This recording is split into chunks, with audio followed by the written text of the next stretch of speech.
جی سابن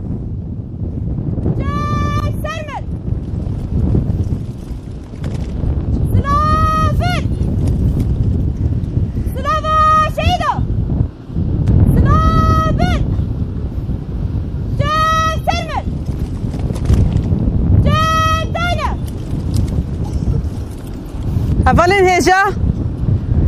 سریدا سالوگرا هاتنا حیشت آداره لوا و حمول جنین کتکار جیهانه و ایک و پیشنگتیا وی روژه کر و ذهنیتا وی روژه دمدا زندگی کر لمروف آزاد لریبر آپ و ام پیروز دکن بگو من دکیلین وسا دیروکی دا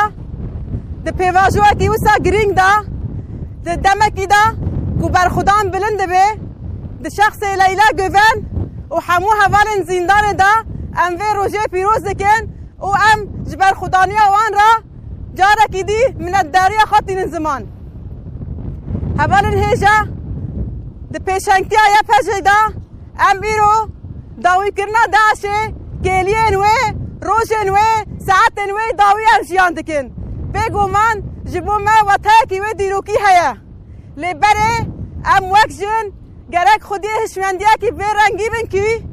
بداوی کرنا داشه هر تشت خلاص نابه حتی کو ذهنیتا دستلات داری حتی کو ذهنیتا باوک سالاری حتی کو داگر کری لسر کار به و تکوشینا ما هین بلندتر به و ام ذهنیتا آزادیت خود هر تم زندی بکن و ام هشیار تا بگرن جبو ویا که جارا کی دی روزا کی وسب رومت بواتا اول حمو جنان لدایکان و الهوالن بر خداموان و الهوالن شهید ام پیروز دکن ام دبیجن جن جیان آزادی جن جیان آزادی